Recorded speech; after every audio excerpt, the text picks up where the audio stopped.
ఇది లోపలికి వచ్చామండి. ఇది మొత్తం భవానీ ఐలాండ్ అండి. ఇది మొత్తం ఇది క్యాంటీన్ హరిత కేఫ్. ఇది ఒక్కసారి చూడంగానే అవాక్ అయ్యాను. ఇది అసలు చెయ్యి లాగానే ఉంది, చేతి పైన చెట్టు మొలిచినట్టు. ఇది చూడండి, చాలా పెద్దదండి. సింహం ఫోటో అంట. ఇది చాలా పెద్దది. ట్యాంకీ, వాటర్ ట్యాంకీ ఇది భవానీ ఐలాండ్కి. చూడండి, ఇది ప్యాలెస్ చాలా బాగుంది. ప్రకృతి మాత్రం సూపర్గా ఉంది. ఈ ఇల్లు చూడండి, తలక్రిందులుగా ఏలాడినట్టు ఉంది ఇల్లు మాత్రం. కానీ సూపర్గా కట్టారు. ఇల్లు మాత్రం వేరే లెవెల్ అసలుగా. ఇవి గెస్ట్ హౌస్ రూమ్లు అండి. చాలా బాగుంటాయి రూమ్లు మాత్రం. అంటే కింద కాకుండా పైన ఫ్లోర్ లో కట్టారు. చాలా బాగున్నాయి అండి. ఇవి పిల్లలు ఆడుకునే గేమ్ అనమాట.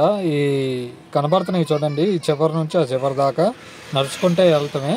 రకరకాల పిల్లల గేమ్స్ ఉన్నాయి అండి. అసలు చాలా బాగుంది. ఈ ఏరియా మాత్రం సూపర్ గా ఉంది. ఈ ఐలాండ్ పార్క్ కి వచ్చినాక అసలుకి ఈ సిమ్ములు నెట్వర్క్ అనేది రావట్లేదండి. చూసాను నేను.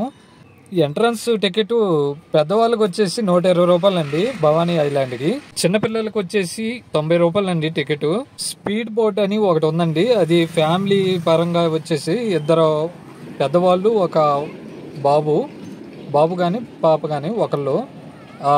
ఫ్యామిలీకి వచ్చేసి 600 అండి టికెట్. 6 నిమిషాలు తిప్పుతారు.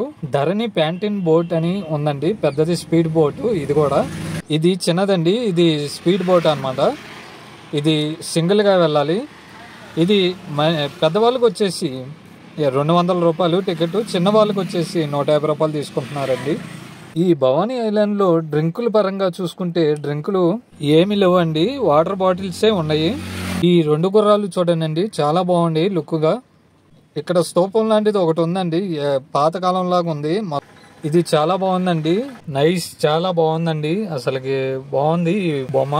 మన భారతదేశం బొమ్మ చూడనండి ఎలా పెట్టారో. ఇదేనండి ధరణి ప్యాంటిన్ బోట్ అంటారు దీన్ని. సింగిల్ అండి, ఒకళ్ళే ఎక్కడం. ఇంకో డ్రైవర్ ఒక ఆయన ఉంటాడు, ఆయన తిప్పుతా ఉంటాడు అనమాట. అటువైపు ఇటువైపు భలే తిప్పుతున్నాడండి. చాలా భయం వేసింది చూస్తానికి, నాకే భయం వేసింది.